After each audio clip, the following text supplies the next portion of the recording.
Hi, everyone. It is always an absolute joy to spend time with my good friend Rory Duff. We always have very different conversations, and the reason for that is that Rory is such a pioneer, so unique in his work. He's, as many of you know, he barely needs any introduction these days, but he's a geobiologist. Over the last few years, he's focused on the Earth's energy lines. He's going to give us an update on that today, which is going to be exciting. And he's also set up some group meditation sort of learning modules that he's working with, which have a lot of synchronicity and a lot of telepathy happening within those groups. So I'm sure we're going to touch on that. He also runs dowsing courses, seminars, other meditation courses as well. He never stops working. He has such a rich offering. He's written several books, including Grail Hunter, Grail Found, and Grail Bound. And he's going to tell us for the first time today, he's going to publicly announce a universal prophecy linked to his other book, Grail Bound, which I'm on tenterhooks to hear about because I don't know about it either. So his work has become increasingly prominent in this time of the rapid evolution of consciousness. So welcome, Rory. I can't wait to speak with you today. How are you? I'm fine, thanks, Pam. It's a delight to be here, and I'm so looking forward to chatting with you as well. So thank you very much. Yeah, we always have fun, and I love the spontaneity of it because you always bring such rich information through that is, as I say, so different from anyone else's. So There's so much goes on between the last time we speak. I know it's crazy, can't keep up. So, so what I know everyone will be interested in is an update on the Earth's energy lines, because you have been saying that at the end of 2024, we're going to come into kind of year-round harmony for those for the next 200 years. So I know everyone will be interested, given the state of the world. Are we still on track? What's happening with the Earth's energy lines? Because originally, I think we started off at kind of one day of harmony, and then it's gradually increased and increased. Yeah, goodness, that was back in 2007, 2008. We were looking at it wasn't even a full day. The harmony time lasted for like 8, 9 hours. The big Michael and Mary lines did a quick sped up to get into line with the smaller lines, and gradually the harmony frequency started building up to the frequencies of the larger lines, and then it moved into suddenly a 1.5 day frequency, and then it jumped up to 3 days, and then up to 6 days, and we were up at 6, 5, and 7, and then the next bit was 9, and it's slowly sort of edged up. And about a couple of years ago, he began to look. This is like it's going to become full year roundabout, all year roundabout harmony, where the energies at these symmetrical nodes would turn into these double torus shapes, and sing in a wonderful way. And we've been measuring the length of time of these harmony periods for a while now, and it looked like it was going to be December, where we would come into full year harmony, or non-stop harmony time for like 200-300 years. I mean, technically it's going to be next March, but I'll explain why.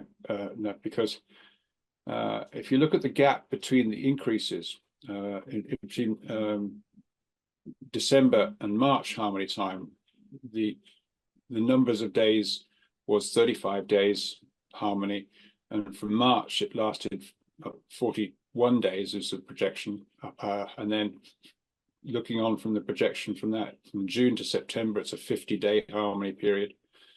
The September to December one is 65 days. So the last bit of non-harmony will be like, November, and the beginning of December this year. And because the next time, the full harmony time is going from December to March, and that's like leapt up from 65 days to now 96 days. So there's no unharmony at Yeah. all. So we're on track. And what was interesting was the increments that was going up almost, and it could actually be down. I can't say as accurately all that.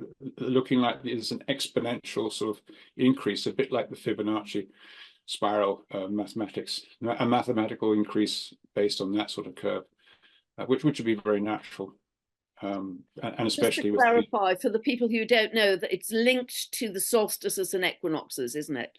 It starts the day. Well, it started the day before the solstice and the equinoxes, which really confused us, because why was it not on the solstices and equinoxes? Until we learned about the ancient Hebrew holy days called the Tekufa, which is the Tekufa means it's the last day of a cycle, and it was clearly reverting to the sun's cycle, and the last day of the sun cycle was always the day before, and that was when the harmony time was, and that's when they called the holy days. And of course, the day after was a celebration day. Everyone remembers the summer solstice, feast of St. John, and everyone had fun on that day. So that's where you remember it. So that's where it started from, and it then gradually got longer. And yeah, it's because of these new powerful source energies which are coming through to the planet, and it comes through to what's causing these lines. And we think it's the neutrinos now getting through to the inner core of our Earth, and imparting energy on the inner core, which is, because it's solid, it's expanding and contracting in the liquid outer core, really like a big drum pounding, and like the beating heart of the Earth, which is incidentally exactly what the Anishinaabe thought, and their Medewiwin, their shaman in their lodges would call it the water drum. The Earth's water drum is beating the Earth's drum beat, and it's essentially getting louder and louder, which is the intensity is increasing because our magnetic field is decreasing. It's the one biggest thing I can't believe no one's talking about, apart from a few independent scientists and researchers. Physicists aren't talking about it. Governments certainly aren't talking about it. But the increase in cosmic energy we're receiving from all other places, the sun included, is really causing an evolutionary change on Earth. And on the energy lines, because the intensity is increasing, we're finding a new phenomenon. I can't remember what I mentioned about shadow lines to you before. No. It's I did write about it in my last newsletter, but very interesting that when you've got vibrations coming out from the center of the Earth, it's very similar to seismic waves. I mean, whenever there's an earthquake, the Earth rings like a bell. Well, that ringing is just vibrations going back and forth in standing waves. And if you think of the surface of the Earth, if you have vibrations purposely sent down into the Earth, it bounces back off all the different density contrasts. And the geophysicists find out how the structures of the Earth underneath are for mineralization zones, for where all deposits are. So what you get is, if any vibrations bounce off these different types of rock and they caught back up in the surface again, and they pick them up on geophones and they get their geoseismic surveys. Well, it's the same, but the vibrations are coming from the center of the Earth, and they bounce back off of the density contrast at the surface, off of the density contrast just below them, and back up.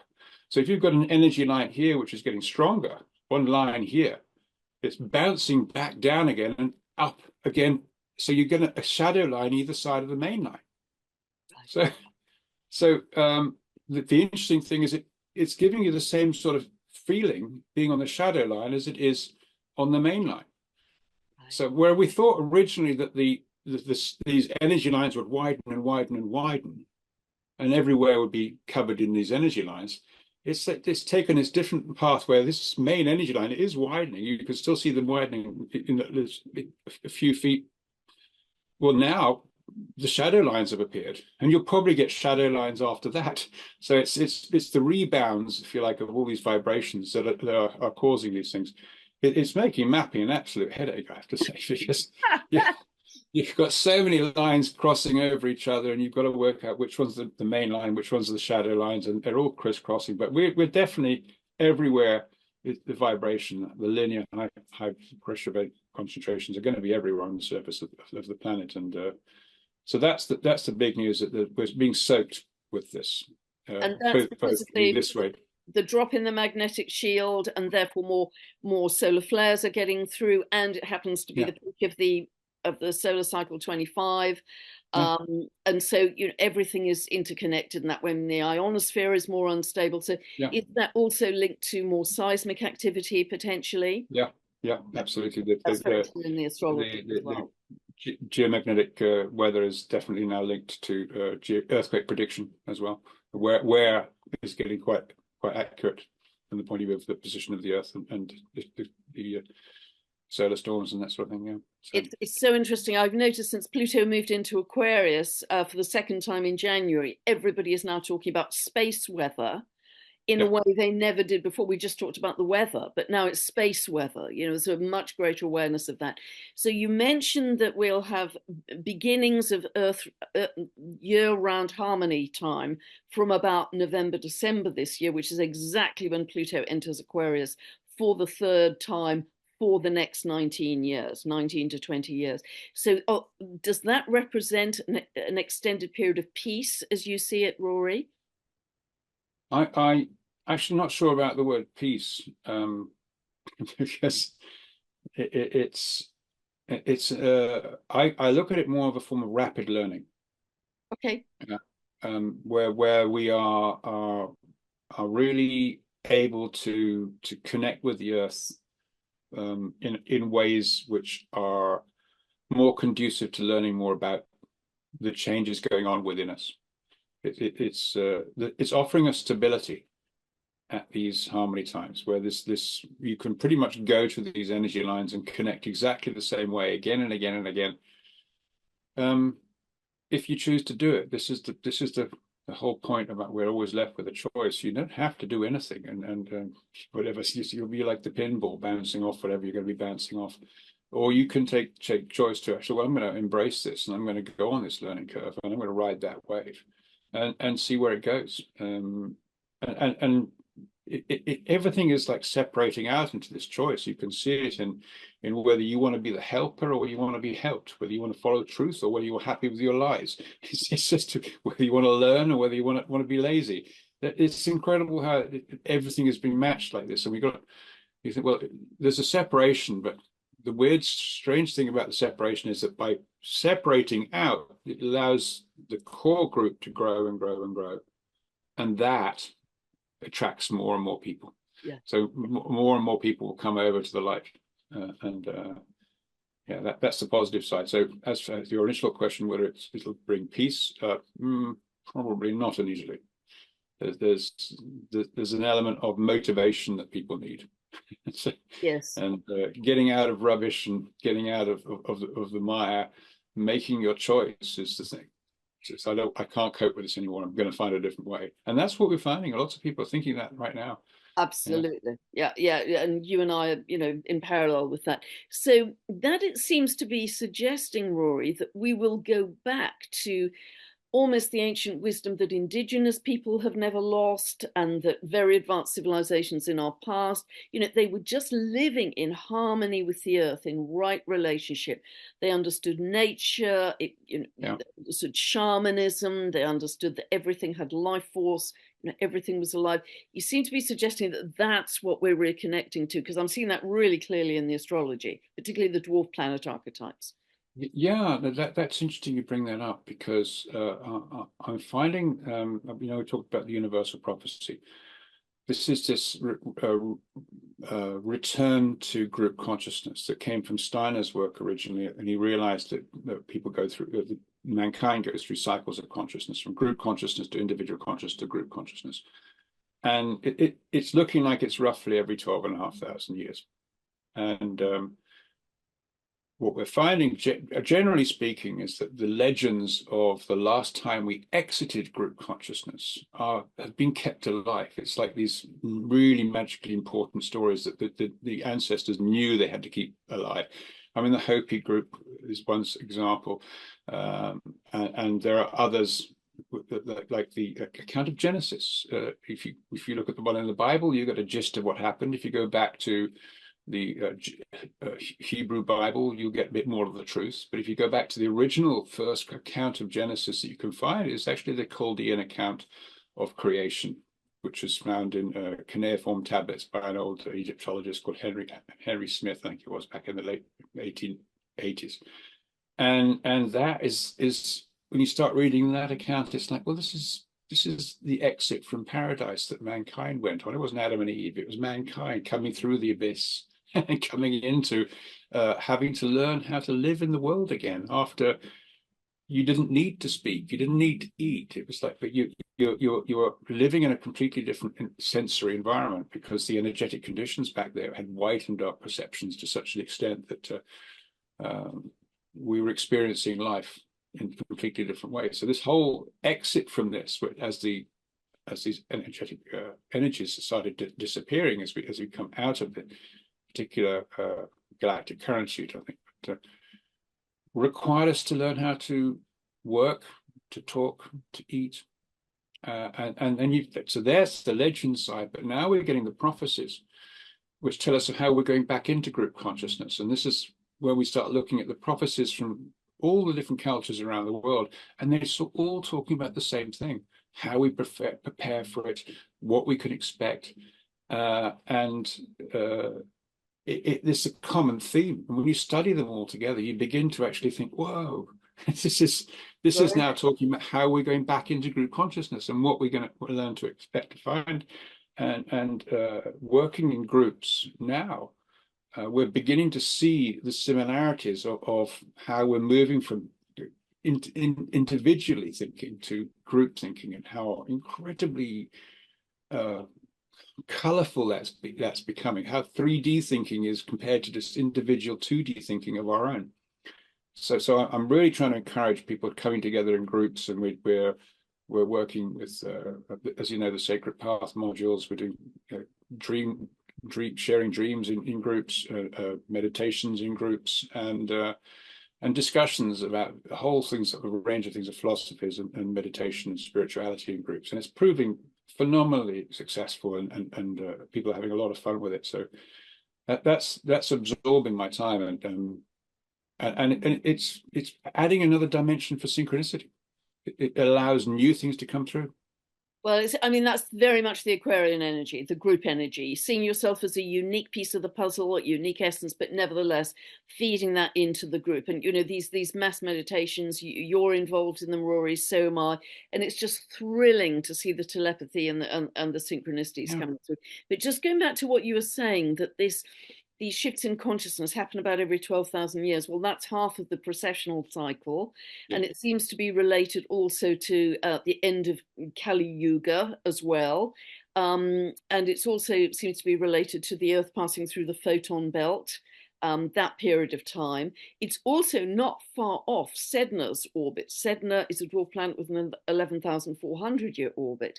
And I know when she makes transitions, as she just has on the 27th of April, for another 40 years, roughly, that is very related to big shifts in consciousness. When she last entered Gemini, which is where she is right now, that was really the beginning of civilizations like Göbekli Tepe, etc., and big shift from hunter-gatherer to more settled farming.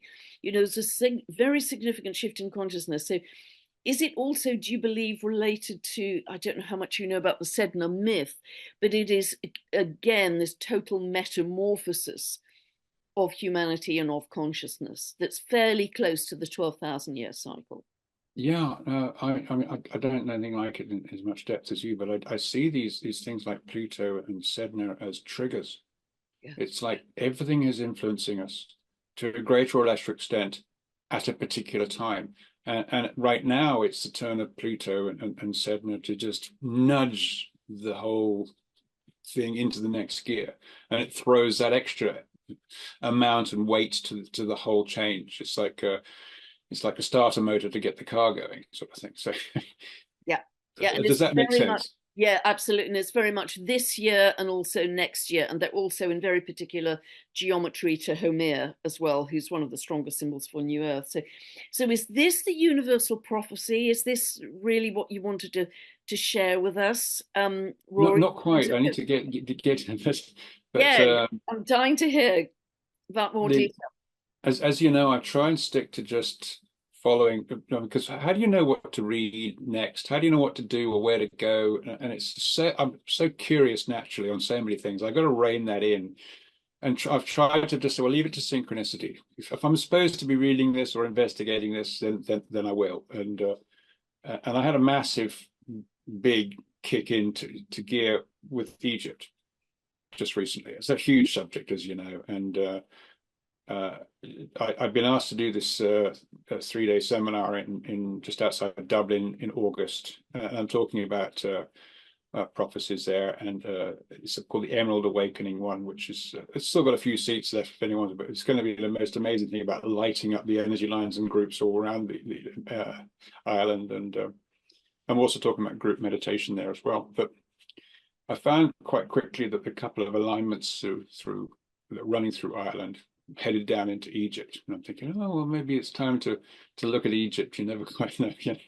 And then another friend says, I'm going to Giza. Can you give me some ideas of where the main lines are around Giza? Well, I had a kind of an idea where they were anyway. I hadn't thought, well, maybe there's a chance to do this. Maybe I should get my head around that.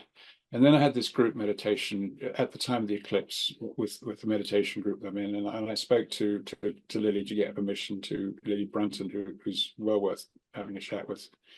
She's what about her work, but as soon as the meditation began, all I got was this song in my head, and it was repeating again and again and again. I couldn't remember what on earth it was. I knew the song, but I didn't know the name or what it was at. So.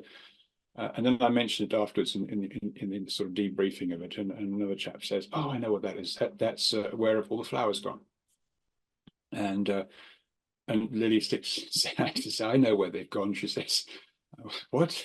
Yeah, because my whole meditation was the flowers on Earth have gone, and I found them in the cracks on the moon, growing in the cracks on the moon. This is the eclipse. It's just at the same time as the eclipse. And I'd remembered at that point that at the end of my song, this goose, this white goose, had flown around and landed on the top of a flagpole and just looked at me.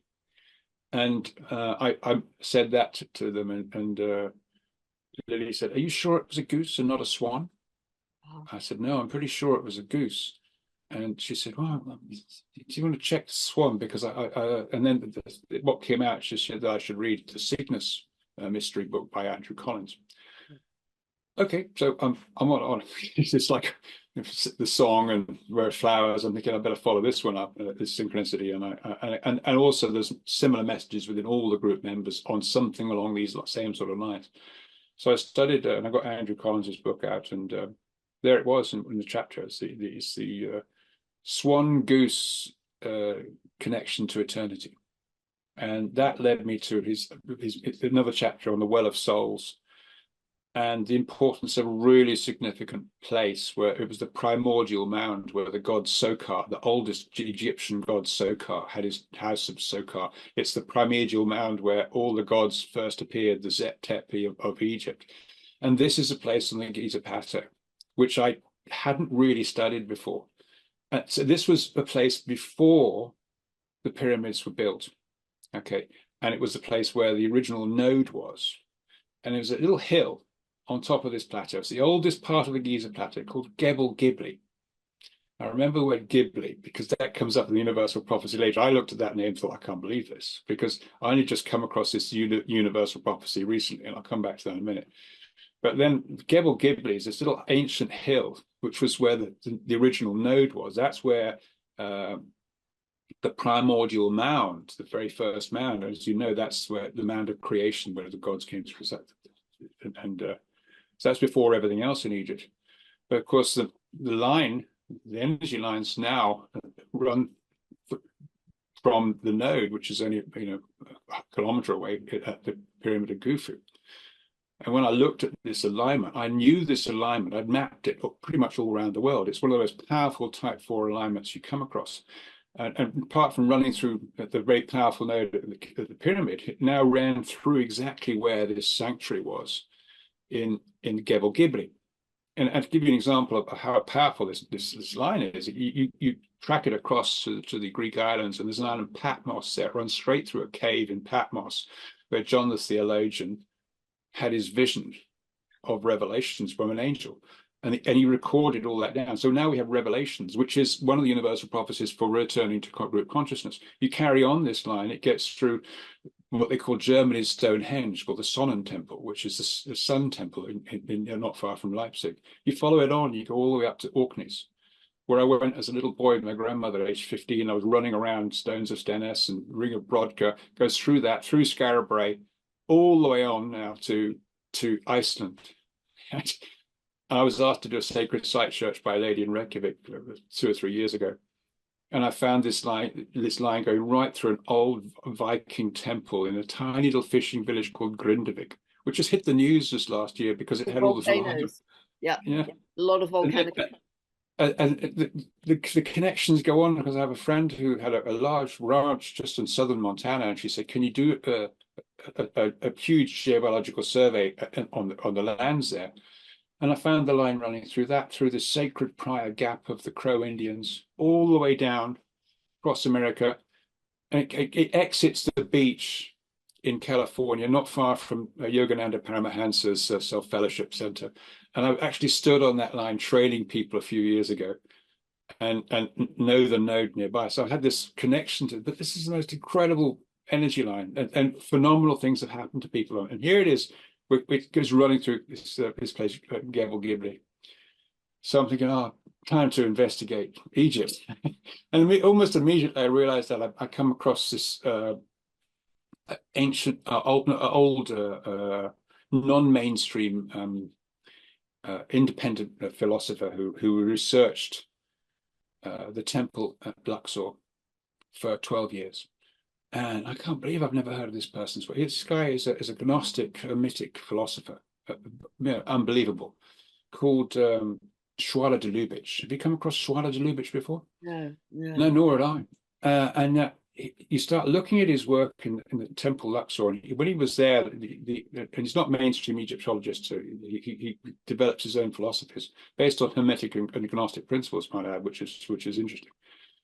And he found all the hieroglyphs on the internal external walls, and then all the partition walls had the hieroglyphs on them.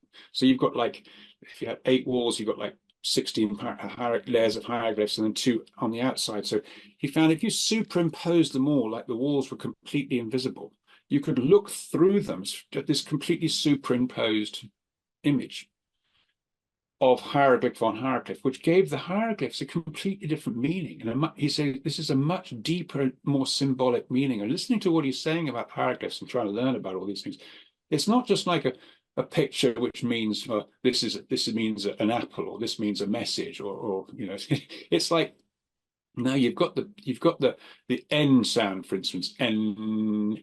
Well, that was represented by a wavy line. You can sort of think of a sort of vibration, and there would be a more of a meaning to that depending on where that N was next to another picture. So that depending on its position up and down and what it was next to it, it had a second layer of understanding, and then a tertiary layer of understanding depending on other hieroglyphs that were next to it. So there's always deeper and deeper layers.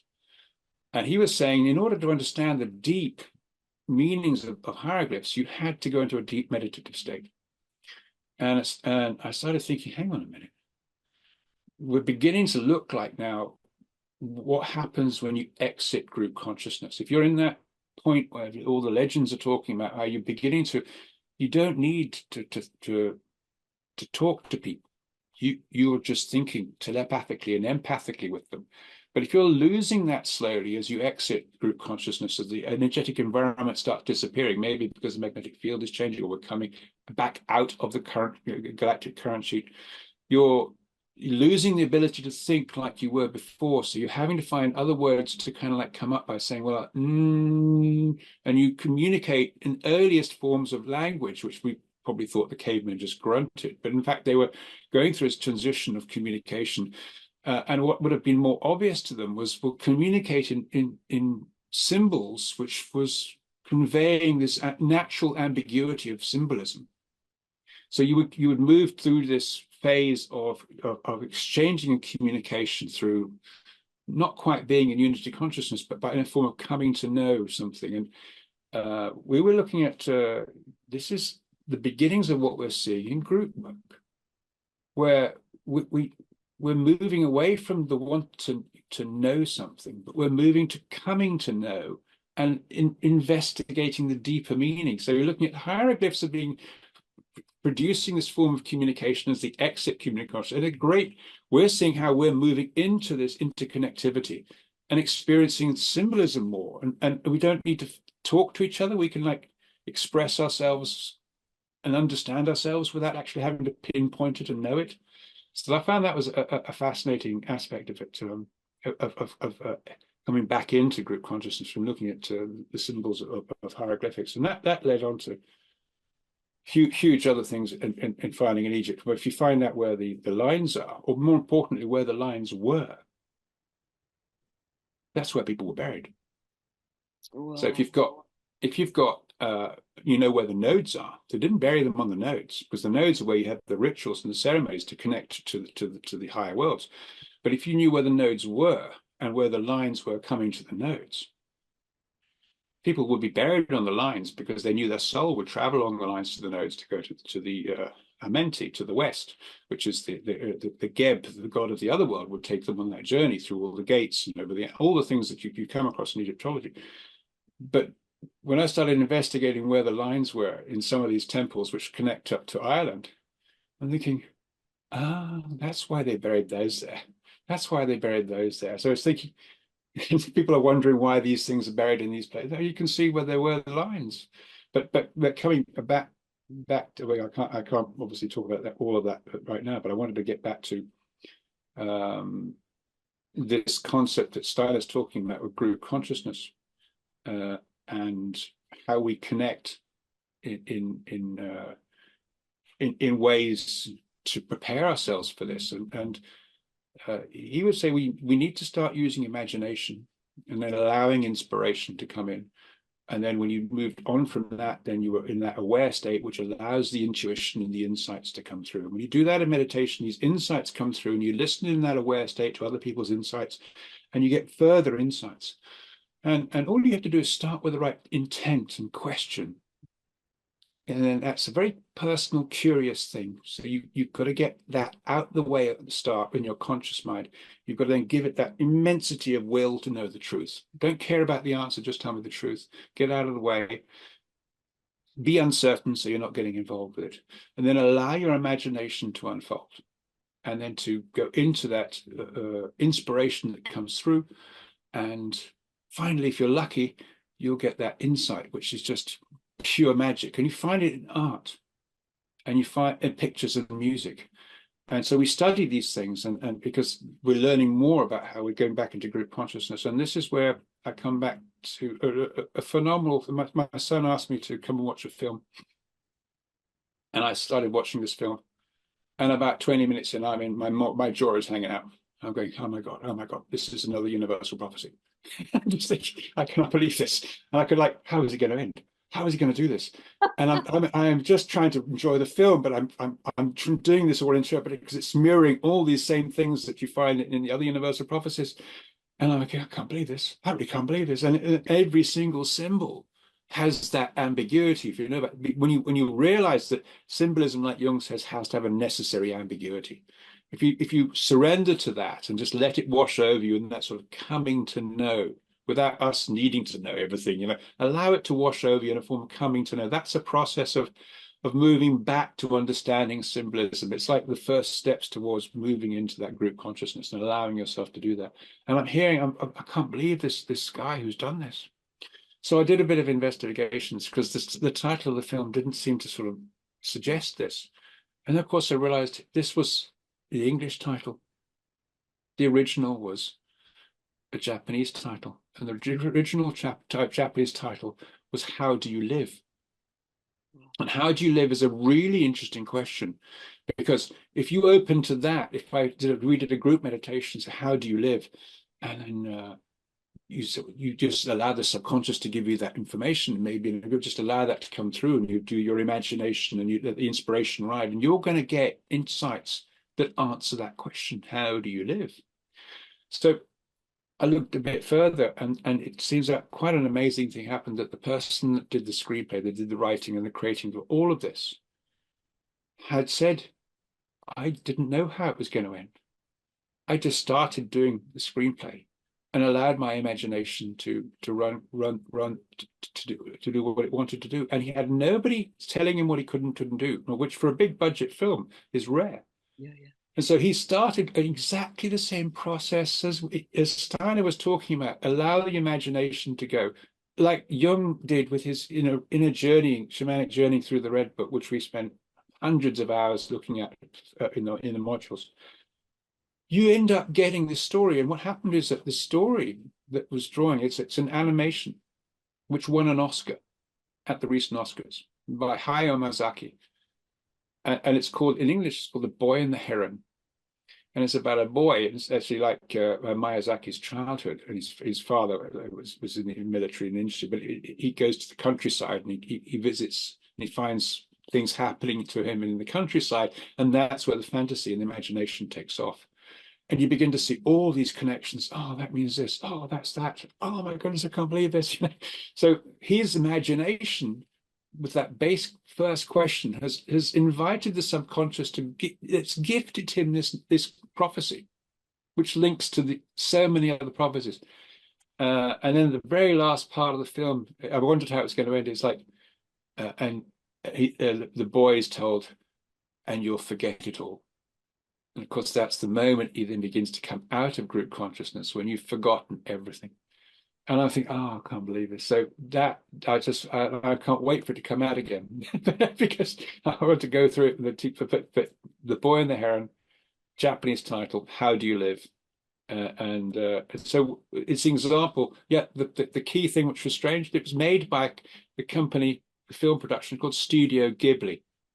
It's exactly the same spelling as Gebel Ghibli, where the place where the primordial mound is next to the pyramids of Khufu. So I'm just thinking, this is just coming around in circles. It's just more validation in the really roundabout way, but what a ride. So, What, and what you're yeah, talking about, Rory, is sort of surrendering to divine intelligence as opposed to controlling everything in our small individual minds, which is where we've been certainly all of this lifetime. It's going back to the original way that people lived, in this free flow with divine intelligence in a much more open way. yeah. And then you get much more information, so it's almost like remote viewing, isn't it? But on a bigger scale. But it's collective. This is Yes. I mean, there's some great things people did individually, but we're moving into group consciousness, and it's the power of working in groups. And we've been finding what, for instance, the Hopi, which Lily is an amazing expert, having lived with them. What did the Hopi do in their group work? How did they do their meditation? How do other organizations? How do the other Native American Indians? How do other cultures do this? What are the things we can learn from them? And we've been really beginning to compile a lot of very helpful information that's going towards understanding group meditation, not just large numbers of people, but working groups. I was very blessed to meet a lady from Guam who came from a long line of Polynesian shamans.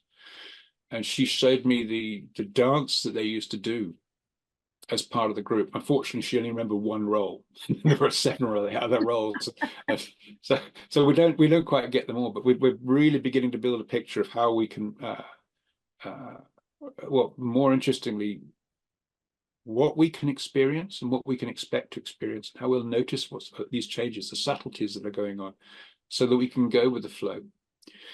Because there's an ambiguity here which will send us quite crazy unless we can get some kind of feedback. And the only people we can get feedback with is people who we're collectively connected to. So the real name of the game is to get into groups, experience it collectively in groups so that you can talk to about it. And now the groups that are together are loving it. They're just experiencing a new vibrancy in their lives. And they live all over the place. They will just come together on Zoom, and once a year maybe they'll come together for a meeting. And yeah, God, sorry, I'll go off a bit on them, but on this because No, it's it's wonderful. So with these multi-layered hieroglyphs, one layered on top of another, are you actually focusing on those in the group meditations to try and discover more about their meaning? Because it seems like it was almost a cradle of civilization from what yeah. you're suggesting, Rory. We could do all of those things. Absolutely. The problem is this: just because we can doesn't mean to say we should. There's like thousands of books out there, all the things we could do, but what is the one that's the thing that I should be doing now that's right for me or the group? And it's surrendering even your own uh, curiosity, Wow. and it it's living with that so that you're becoming the servant. Now, you don't have to do this. You know, we're still got the choice to. That's the beautiful thing about it. You know, you've always got choice. But if you're going to choose to go down this vocational path, the Cathar path, Grail path, what path of individuation that Jung calls it, it just means you're looking to get on that journey of growth. Yeah. And being led by synchronicity, essentially, led by spiritual guidance. And insights, group insights, and your own building intuition, because all of those things. But more interestingly, it's the way of the flow of the energy. And I know you've had guests on that have talked about energy. Hope Fitzgerald, figure Yes, of tell me eight. about that, because that was a synchronicity for you as well with the infinity wave with Hope Fitzgerald. Yeah, well, I know she mentioned about the figure of eight being a representative of the energies, and I'm thinking, oh, and then she talked about stretching it out. I'm thinking, oh no, this is Peter Dunoff's energy wave. This is this is just describing this plasma-like ribbon of energy that you find in the galactic current sheet, bringing this energy with it, which is plasma and cosmic energy and a degree of dust. And what she's describing, and there's so much more to that.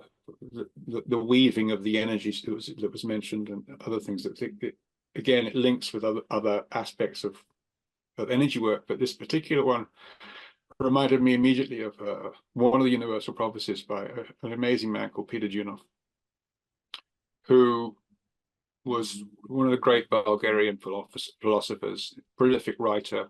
He started the Universal White Brotherhood that still meets today up in the mountains around Rila, where they have their pan-eurythmy dancing to the sun, all dressed in white. And he died in 1944, but he had an end-of-life vision and recorded it. And it's pretty heavy to read because it sounds apocalyptic. But he talks about this huge cosmic wave coming across space and inundating us. He calls it a cosmic fire, but he also calls it a vibration where we will learn to live in harmony with it. So there's a bit of a mixture. That any kind of vision, there's an ambiguity, but it's he talks about how it's sweep through mankind, getting rid of all the old rubbish, and that to me was the cosmic energy coming through, but also the plasma. But the reversal zone inside the current sheet is this sort of figure of eight threaded weaving plasma, which is going to literally hit our electric sun, if you like, just bang sort of thing, and we're going to get this shockwave, which will there'll be a disturbance, but it brings this energy with it, which is creating change. So that reminded me instantly of what she was seeing symbolically as this wave of energy, which has hugely powerful things to it as well, and the figure of eight movement we'd only just sort of realized in meditation, which I can describe briefly. When you start meditation, you need to connect with everybody else, Yeah. and you do that through sending out love from your hearts to their hearts. And if you're all standing in a circle, you sort of move your shoulders around and face one person, then you face the other, you go around in the circle. And as you do this movement of your shoulders, you end up with a natural rotating figure of eight movement of shining this beaming love to everyone else's hearts, which is the energy wave, but you're moving in this figure of eight, and they're all doing this at the same time as well. So that gives you this really effect of all these bubbles of energy coming out from your heart, and of course the heart has a vortex chamber in the left ventricle. So when you're sending your heartfelt love out there, it's felt, and it comes back, and there's quite a bit more to it. I won't go into just now, but there's some mechanics and science behind this now, which is coming through. That the power is there because you're sending it to somebody particular. Well, the heart is the largest electromagnetic organ, which is interacting with the electromagnetic soup all around us, the electromagnetically charged plasma. So that really makes sense. And the conversation I had with Zach just a few days ago really confirmed that as well. But it's very interesting you're talking about this cosmic wave in Peter Dunef's vision, because a lot of people are talking about that. Some geophysicists, some channelers, or talking about a potential huge cosmic wave, which will come to Earth and affect every single person, but will be massively cleansing. And we have a lot of in the astrology, we have a lot of electromagnetic signatures this year and next, but it's a huge purging, cleansing of everything that we need to shed, that is no longer serving us, to almost shift to a higher level of being, to shift to less density, to more crystalline, and that, it appears, will be a very rapid change, not a slow linear one. I really see this coming in jumps, sort of quantum waves. Yeah, it's certainly coming in waves. It's building in intensity. I have to say one thing, that is that the speed of change that we're being taken on is step by step and something we can cope with. Yeah. There is no point that the universal intelligence has to wipe us out. It is just illogical. We're something that's cared for and nurtured. So we're not going to get hit with something we can't cope with. We're not even going to be given anything which is going to completely decimate us. There's always reaction and action and reaction. So you know there's always a way forward. But there's no point fighting with it when you're in a rip current in surfing. You don't try and swim up the rip current. You just swim to the side. Just go with the flow. Come back in somewhere else. Our mistake is to try and fight all the time. I really agree. And it's interesting with all this solar flare activity, because it affects people very physically, as you're well aware, Rory. And a lot of people have tried to kind of resist it in some way. And I said, no, go with the flow, welcome it in as evolutionary ingredients. And what seems to be happening as a process with all the people I know and interact with on social media, it seems that it can have very strong physical effects, whether that's chronic fatigue or insomnia or tinnitus or aches and pains or whatever. And then we seem to get to a stage where we can integrate it, we can assimilate it and say, okay, I can cope with this level of increased frequency. And then we get more solar flares. So, okay, they're more physically disturbing again. And then there's a process of integration and assimilation. So we upgrade, and we seem to be upgrading fairly rapidly, because just a month ago, I passed out on the sofa in my clothes for 13 hours. Woke up 13 hours later, not having moved. And so it was hitting me very hard in terms of sleep disturbance. But now I can sleep really well, even through X-class flares. Yeah. And many people are like me in that. So that there's a process of sort of constant, physical struggle, then integration, assimilation, and then we shift up. So it's like a barometer for our increased frequency, really. It gives us a measurement of how comfortable we can be with it. There's an extra bit to that, though.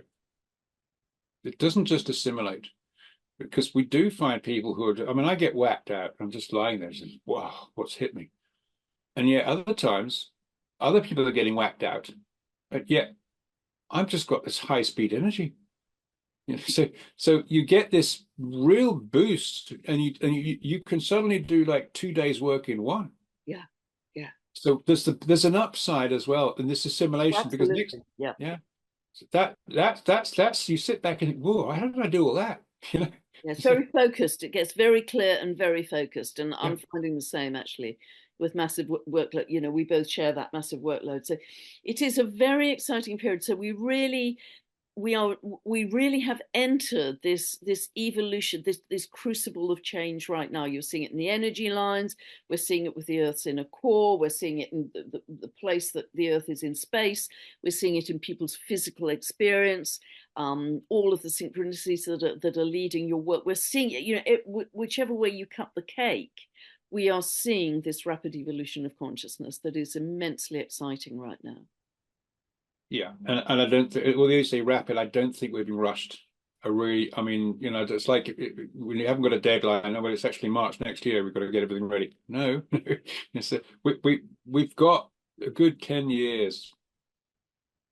I mean, that sounds ominous as it is, but I mean, we're going to be taken through. It's going to crescendo for sure, but not at a rate which wipes us all out. So I'm fairly relaxed with the timing. My sense, Rory, and it's a very deep sense I have, that since the total solar eclipse on the 8th of April and the Jupiter Uranus conjunction on the 20th of April, I really knew from the astrology that that would begin a whole cascade of events. And in April, so many people had this sense of cleansing, purging, shedding ancestral karma, shedding emotional baggage. And so many people were saying they felt lighter, Yeah. clearer, more focused, and I felt exactly the same. And Mm. so that was a significant pivot point, I think, April, to Yeah. launch us. Maybe it was onto a different timeline, a different Yeah. trajectory, but I know many people have felt that. We're in a different place now to Yeah. pre-April, is how I see the energy. Yeah. For one, I mean, I used to like the occasional wine or a bit of whiskey, and I haven't had the desire to drink. I mean, purification. We distill all our water now. I mean, it's nuts, but that's the purification. It's yeah, and it will have that knock-on effect as we also purify our hearts. There's this desire to not misconstrue, not to have be misunderstood, because we don't want to come across as saying something which is not linked to the truth. So you're looking at trying so hard to be understood the right way and knowing how difficult that is. So there's an element of precision that we try and speak with and understand with now. A lot of purification coming in different ways. You know. It's immensely exciting. We have so much to look forward to. Your work is progressing at great speed. My own research and discoveries. I just they're not enough hours in the day. So, and all of these things are starting to interlink other people's work. You know, all of these threads are coming together to form one unity consciousness ultimately. But there are going to be many new discoveries, I think, this year about water, about our hearts, about consciousness, about energy, about how the universe absolutely actually operates as Mm.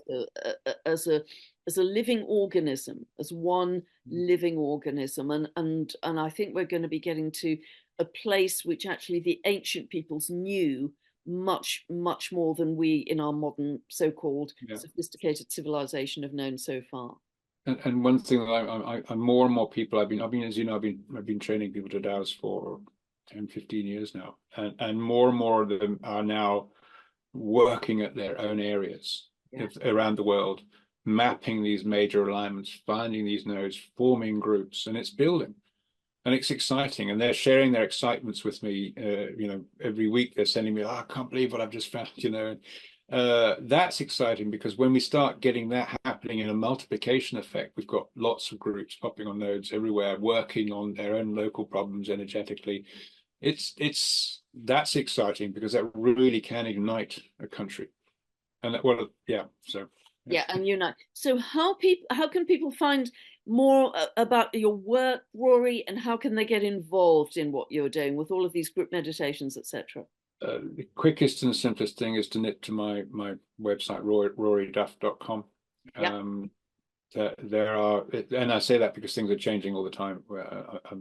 The Sacred Network is undergoing a revamp, and I'll be talking more about that because we've been it's it's just buckling under the numbers of people who are using it, and we need to sort of rethink that. But Yeah, could go to my website. You can find out what's going on there. Do please book up the London seminars that coming in I think it's 20th of June and 6th of July, where we're really going through some groundbreaking stuff on what group meditation is helping us find out, and how it was done by lots of people around the world, and how we can learn from that.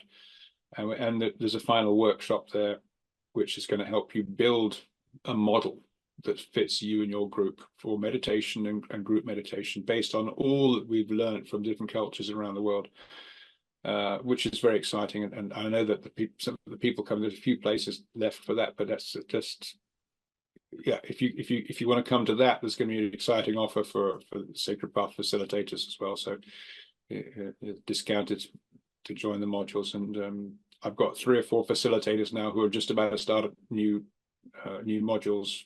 So if you want to join the groups, I'll read my next newsletter in June. Bit of a blockbuster, that one, sorry. Rory's newsletters are epic, I have to say. Have to sit down with a large cup of tea. They are absolutely epic and free. Yeah, and so get that one. They're all available on my website under newsletters. But this next one coming out in June is going to have all the details for coming to these events and things. But something a bit more up your street as well there, because we're focusing on Aquarius. Aha, aha. I should be very excited to see the developments in that. Yeah. Fantastic, Rory. I will put Rory's details below. And thank you so much for sharing this universal prophecy publicly with us, Rory. Premiere. It was your premiere, and it's so exciting. And I think there's so much more to discover about Egypt. We're just at the beginning of the remembrance of all that Egypt had to offer in ancient times. So thank you so much for your work, for everything you're doing in the world, for all your interactions with your groups. I know you work immensely hard 7 days a week. And thank you for the part you're playing in this evolution of consciousness. It's deeply appreciated. Well, Pam, thank you very much yourself, because you're probably working harder than me, but your output is tremendous. Equal match, I'd say, yes. Thank you so much. But thank you. I've absolutely loved the discussion. I hope it's really turned some lights on for many people out there as well who've watched this with us. Thank you so much, Rory. Take care, everyone. Lots of love. Bye.